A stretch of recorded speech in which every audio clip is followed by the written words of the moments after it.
Hi, everybody, and welcome to Modern Mom Mondays here. So excited to be back with you. I hope that you had a beautiful weekend. This is Winnie Sun, your host and executive producer of Modern Mom Mondays. And today is really special. You know, something that you've probably seen in your own life is sort of that ongoing discussion of how we communicate with our children. How do we best have these quality discussions to come together during a very stressful time? We're dealing with the pandemic. We're dealing with this, all the things of social distancing and distance learning for our kids. Some of your kids might have already gone back to school. And then we hear the news that sort of like that cloud that comes over us all the time about what's happening with the pandemic, what's happening with our political officials, the election, the stimulus, and all that craziness. But, oftentimes we wonder, how do our kids feel about this, and how do we best guide them through this very crazy time? So I'm excited to welcome a true powerhouse, and she is the one and only Dr. Alauna. Now, you may have seen her on television, different publications. I'm really excited to welcome her today.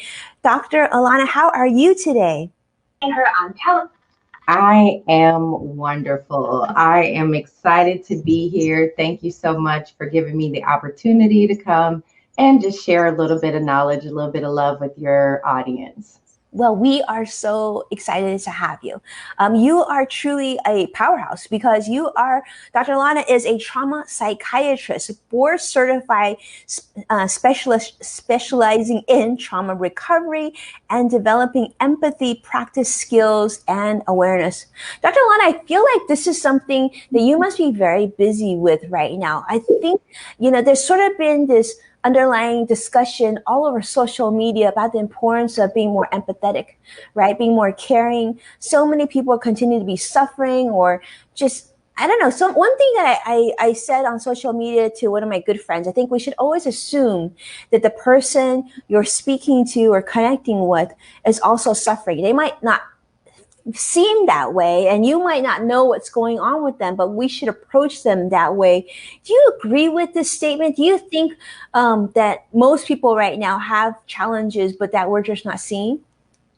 Absolutely. There's a beautiful song by CeeLo Green called, I think, Robin Williams. And the chorus says, "We don't know what the next man's going through. Wish I could say it in a plainer way." And that's truly the core of empathy, that we all have to seriously do some work to implant empathy into the way that we think, because it's not the default in our society. We actually are, by default, biologically, we're disconnected from each other because we're only interpreting the world through our own little bitty version of it. And, we all have the tendency to think that our version of reality is the reality. Well, and of course, that's actually not how it works. Your brain is calculating the information coming into your body and transmitting an experience to you.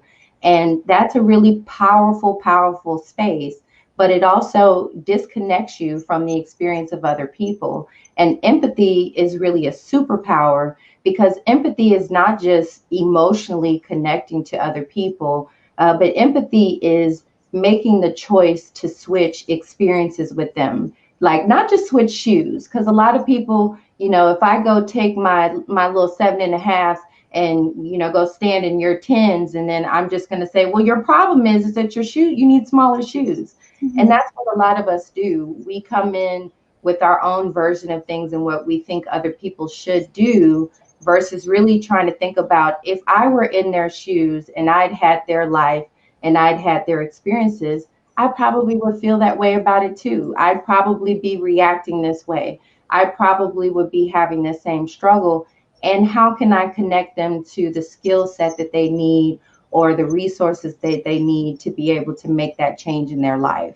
And we have to really do work to get in that space. We do have to do a lot of work. I love that you say that. When right now, so many of us parents, we're spending more time with our children than ever. It's been sort of one of the silver linings of this pandemic. And I think a friend of mine on Facebook said, I just realized how much work we still need to do with my youngest. And when you hear things like that, right? That, he said that he was surprised because he and his wife worked so much. He didn't realize that his Yeah. youngest still had a lot of growing up to do. Um, when you talk about empathy, and I know you've talked about how empathy is a superpower, what are some strategies that you would take as a parent? I know you're a parent of two little ones as well as an older one right now. Um, what are some things that you do at home to sort of help them through this time, right? They're hearing a lot of leadership right now saying not such nice things. Like, in fact, when my husband and I are watching the news, we tend to mute it or turn it off when the kids are around. How do we get through this time of, there's a lot of negativity, but we want to teach our kids to not be negative and also to be empathetic and kind towards others? Sure. That's a great question. I really do a lot of self work in order to help them. And what I mean by that is I understand that whatever they see me do and however they see me behave, that's how they're going to handle these challenging times. So I start with, I use an acronym called AIM UP.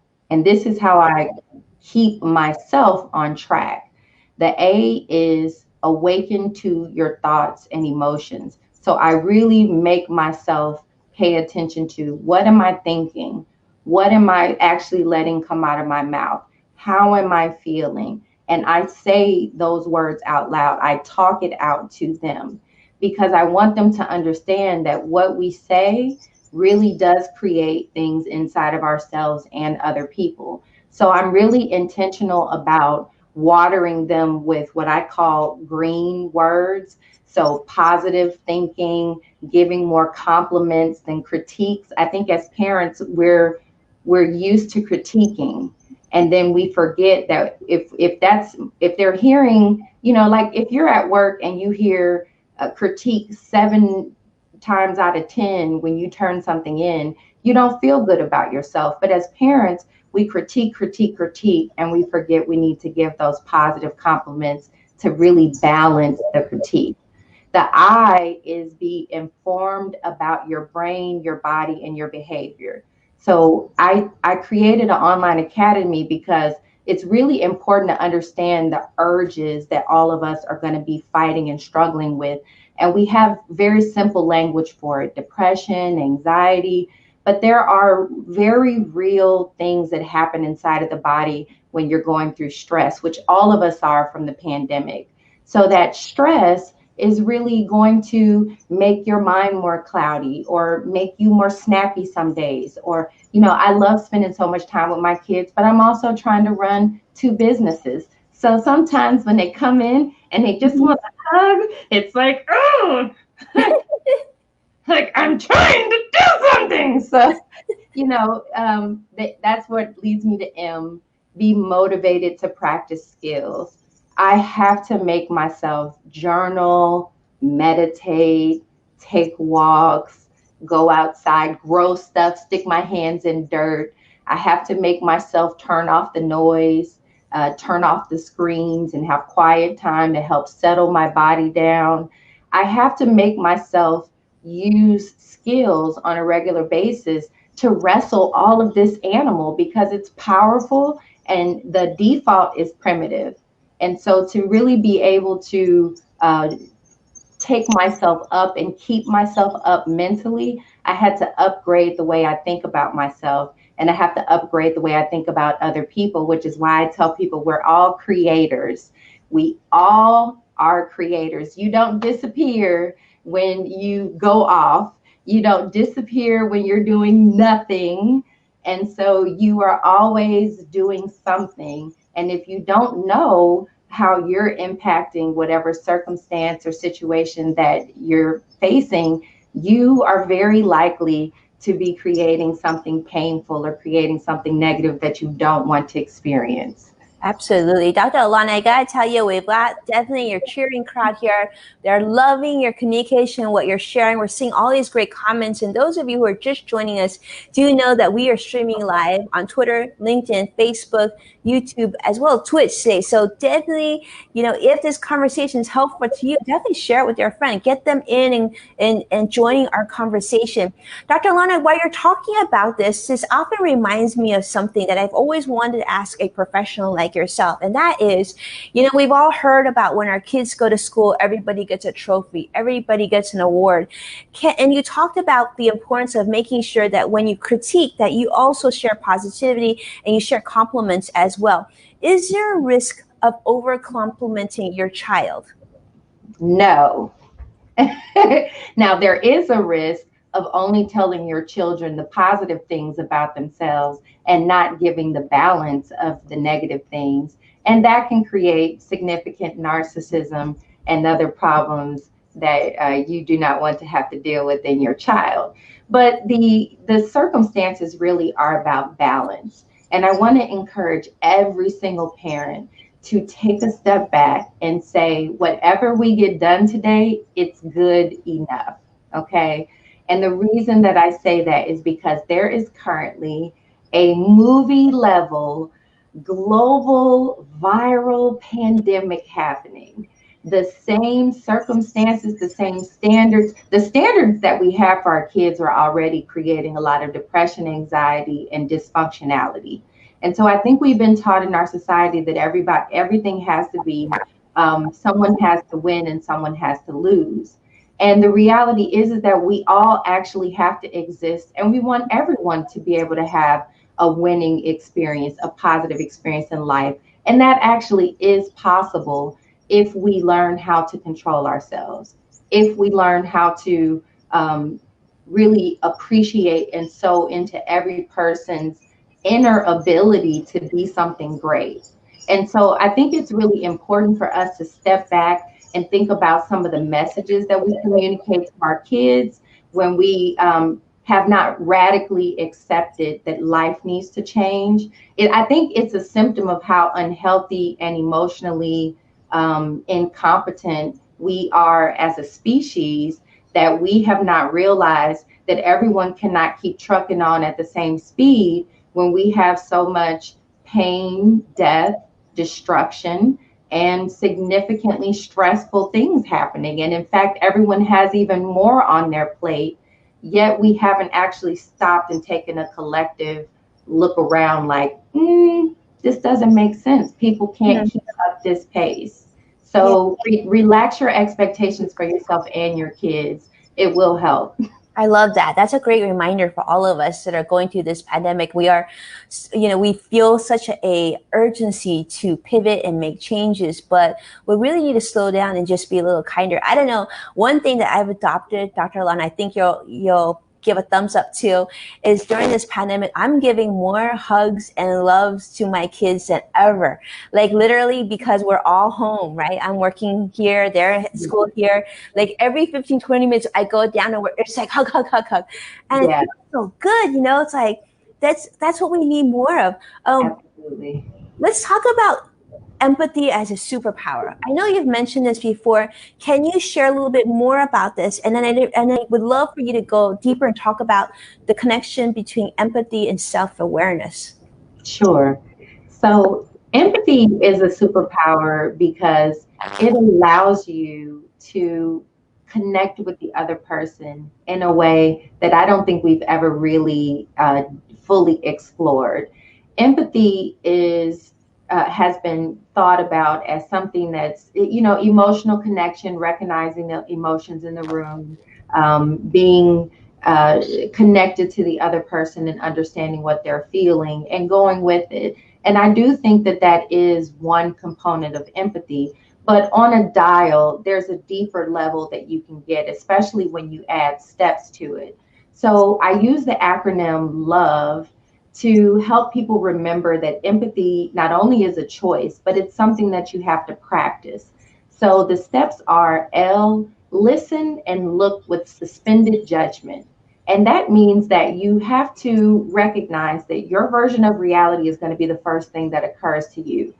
But even in your version of reality, there's space to be able to say, I don't quite know everything. Let me just put this to the side.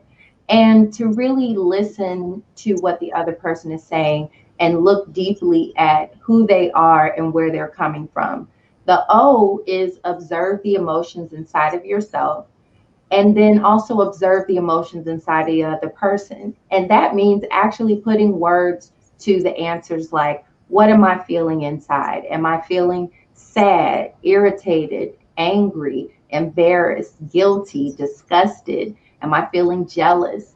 Is that person having those same experiences? Because your amygdala is a part of your brain that creates very intense emotions. And those emotions are created not based on objective reality, shared reality. Those emotions are based on how you are perceiving or interpreting the circumstances around you. So no one else creates your emotions, your body creates them for you. So being aware of your emotions means that you know what's happening inside of you and how you are impacting, how it's impacting what you say, what you think, and how you communicate to the other person. The V is validating the differing perspectives because you're going to see things differently, right? Like most, most of the time, we see things very differently. And even having the exact same situation, you're going to interpret it differently because certain words we interpret differently, certain concepts have different meaning to us based on the relationships and the life that we've had. So we have to learn to acknowledge that you can say, I see how you can see it that way without agreeing with the other person about what they're saying. And then E, express yourself skillfully, create, meaning there's no longer an excuse that, I didn't mean to say it like that. And a lot of times people get angry or upset and they say things in an ugly way or they say things in an ineffective way. And then they go, well, you're not supposed to take me seriously when I'm upset. And you're like, oh, okay. So only take you seriously when you're calm. When you're upset, I should completely ignore you. And then they're like, no, no, no, take me seriously. I'm like, well, wait a minute. Instead of letting our amygdala create what we say, being skillful in using our prefrontal cortex and using strategies to communicate clearly and cleanly what we really mean to say is going to, anytime you're intentional about delivering that little powerful packet of information out of your mouth into the other person, you're going to create something better than if you just do what the default is, which is your amygdala running the show. I love that. I love that you're basing this conversation on science. It's really, I think our kids will really enjoy this presentation, especially with with the brain photo that you have for us. Talk to Yeah. me about this. Sometimes you've heard of like kids having these emotional storms, and certainly right now during the pandemic, I'm thinking a lot of parents are seeing this now, right? Our kids break down because they don't know how to deal with the stress of the pandemic and just being overwhelmed that they can't go out to play. Maybe they can't go see their friends. They can't go to see grandma, grandpa. They Yeah. can't go to sports. And now a lot of us are being told we can't do family time for Thanksgiving or Christmas. How do you deal with this with your own children so that we can sort of guide them through this conversation? Well, I cried too. And I say that jokingly, but I actually do. I allow them to see me cry sometimes.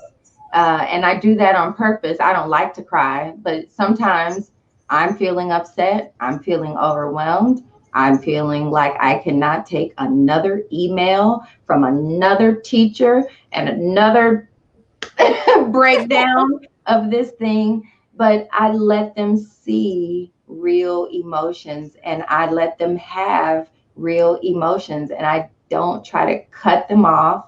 On days, honestly, almost every day, my 6-year-old is having a meltdown because she went from loving school to not liking school. And it's not the learning, it's that she doesn't get to be around other kids. She has to sit at this computer. She learns quickly and the teacher has to go slowly. And so we have meltdowns. So sometimes we have to take a walk around the block outside You know, sometimes we have to leave the classroom and we have to sit down with a piece of ice and hold it until we can calm down. Sometimes we turn off the computer and we put on meditation music, and we all have to take a deep breath. Sometimes we have to stop and do yoga together. Sometimes we have to just put on music and dance and do something silly to shake it out. Sometimes my kids have tantrums and they just have to go to their room and howl it out and cry until they feel better. And I tell them, go, you know, do what you got to do in there. And when you're feeling better, you come out, we'll talk about it. And because what I understand is that crying is not going to kill them. It's actually it's important for them to be able to have their emotions and express their emotions. The more I encourage them to process their emotions, the better they will get at controlling them when they need to.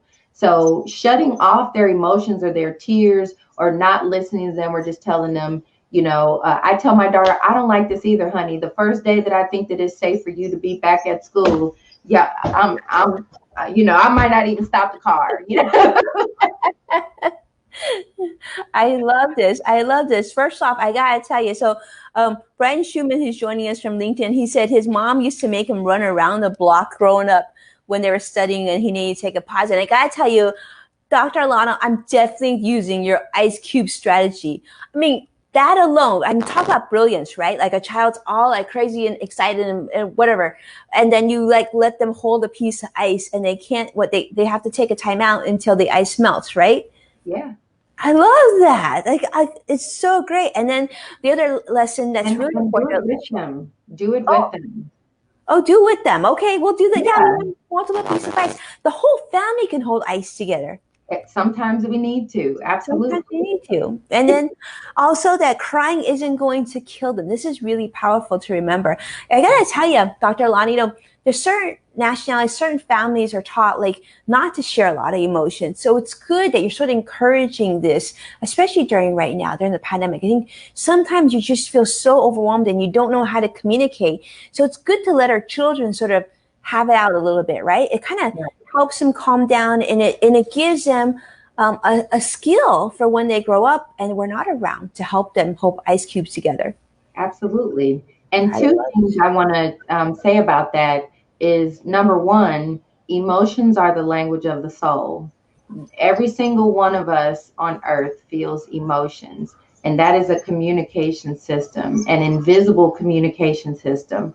So not only is it something that we have ignored, we've been taught myths about it, that we're not supposed to have emotions, that they're bad, that they make you weak. But I'll tell you that emotions and knowing your emotions, being in control of your emotions, and being able to express your emotions is actually the power of the future, because you will be communicating with people in an effective way by being able to accurately recognize emotions, the language of the soul that every human being has. Why would you not want to pay attention to the language of the soul? But secondly, as a parent, you can listen for what is my kid saying to themselves that is causing them to feel pain, because that pain is the reason that they're crying.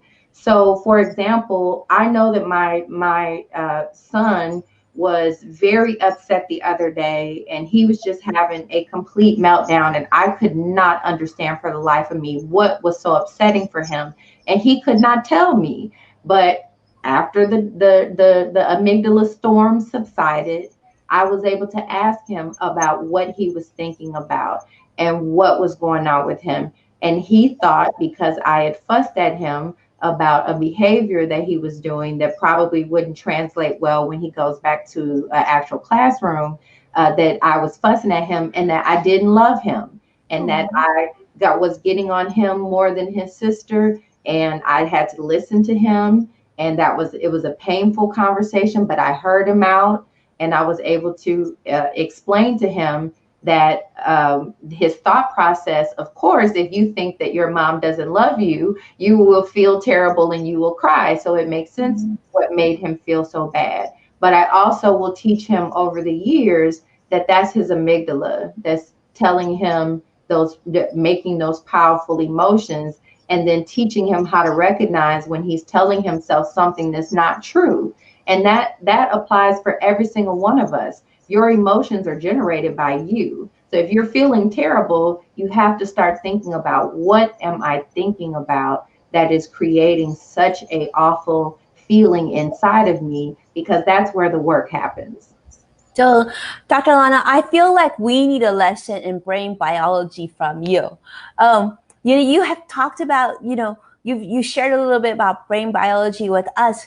Is this something that we should have a lesson with our children, or are there any resources to be able to help, our parents to be able to have these better communication strategies with our children? I think, like, I don't know, as a parent of three little ones myself, I think my kids would get a kick out of learning more about the amygdala. Yeah. Amygdala, absolutely. So I have created a online institution, an online academy called the Dr. Alauna Trauma Recovery Institute. And you can sign up for the TRI. It's pronounced the TRI. You can sign up for the TRI at da-tri.org. And it's only $33 a month. That's the price of a reasonable copay. And no, you will not be able to see me individually, but you'll be able to become a student. And in that classroom, I have a course called Empathy Skills Practice for Traumatized Humans, where I break down the brain, the body, and the behavior, and the way that our body creates these sensations, and also the skill set to be able to wrestle them, as well as Master Your Amygdala, which is my first master class about some of these brain systems and how you can recognize them in real time. So I love working with my kids on these and watching these. I encourage the parents to watch them. I use grown-up language. So I encourage the parents to watch them and then translate it to your kids, because, I believe the children are our future too, but I'm sick of grown folks putting it off on the kids. The adults need to learn the skills, and the adults need to understand this stuff. And then they can easily teach their children about their reticular activating system and their amygdala, and show their children where their mirror neurons are creating something. But it really starts with the parents. And so I encourage the parents to dive in and take a deep dive into their own biology, and then share that with your kids, and work on the skills with your children, and get better together. Because you can heal if everyone works on the people right there that they have access to, and truly works on themselves. We can have a better world tomorrow, today. Everybody just has to put in the work. Everybody has to put in the work. And I love that. I think, the importance of having that self-awareness of how we work, and why we feel certain ways, and why we communicate a certain way. One for the road. This is a big one now. I would love to get your feedback, Dr. Alauna, of how we can help our kids, how we can teach our kids to promote empathy and kindness. During this time, we talked about how there's so many people out in the world that just seem to be angry all the time, right? And that it's okay to be angry, and that it's a sign of strength, when it really isn't. Because, like you mentioned, empathy is a superpower. We want our children to be more empathetic, to be, very, like, confident and well-rounded human beings. What are some strategies that us as parents can employ, especially right now, since we're all together? Absolutely. Well, I tell people, you don't know yourself unless you are using empathy, because you have to learn to, thank you, buddy. You have to learn to hear yourself through other people's ears, and see yourself through other people's eyes. The biggest blind spot that every human being has is themselves. I mean, I could see my hands and my feet, but unless I was looking at the camera, I wouldn't be able to see me. But I know that my children see me better than I see myself, and vice versa. So we all actually really are designed to be mirrors of each other. And we have far more attention placed on what the other people are doing in our life, and not enough attention placed on, what am I doing? What am I creating? What is going on inside of me? So the best advice that I can give anybody is to do your own self work and, peel your eyeballs off of what everybody else is doing, because I guarantee you that you'll find things within yourself that you are doing the same things that you want other people to stop doing when you start to address your own stinking thinking. And so I encourage people, I use the stop skill. So stop, take a step back, observe yourself, observe what's happening inside of you, observe the other person. Just take a position of, this is interesting. And then proceed mindfully, proceed with the awareness that you have the choice to operate primitively, which is the default, or to be able to activate your prefrontal cortex, to be able to choose empathy and love, listen, observe, validate, express yourself effectively. And just remember that your version of reality is just that. It's just your version. And that we all are spiritual beings having a human experience, and really can connect if we choose to. So use empathy skills practice, and just find that love within yourself. I think we've gotten so far away from love because people are accustomed to fear, they're accustomed to anger, they're accustomed to hate.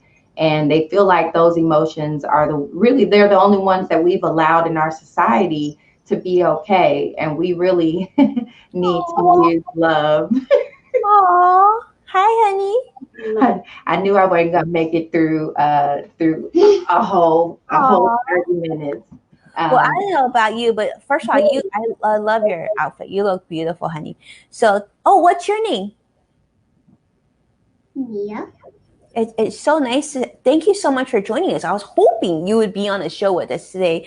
But let me just say, your mom was incredible and so inspiring. And I think for many mommies and daddies out there and uncles and grandmas and everything, I think we learned something today. The importance of empathy, of taking time to have these conversations, but also being very, very aware and being present, I think is certainly, yes. And what is that, honey? What is that you're holding? It's the brain. There you go. Exactly. And we need to use our brain a whole bunch more and our heart a whole bunch more. So thank you, Dr. Alana. Truly an honor to have you with us. And honey, you know what? You get to have your mommy back because your mom rocked it. So, I feel like she deserves 10 extra hugs today, just so you know. You could give her 10. Yeah, so that's one, right? So 9 more. But thank you so much, Dr. Alana. This was such a treat to learn from you. We appreciate you so much. And those of you who are joining us for Modern Mom Monday, thank you so much for tuning in. We hope this conversation was helpful for you and your loved ones. We are here with you. And we're going to practice a little bit of empathy. I don't know. It's given me a lot to think about. I have a whole new appreciation for my brain, and perhaps you do as well. Thank you so much for tuning in. Do us a favor and follow us. And if there's anything that you would like to see on a future Modern Mom Monday episode, reach out, send a message. We always would love to hear from you. Stay safe, stay well. Huge love and hugs to my friends and team at Modern Mom. We adore you. We appreciate what you do each and every day. And we'll see you very soon. Stay safe, my friends.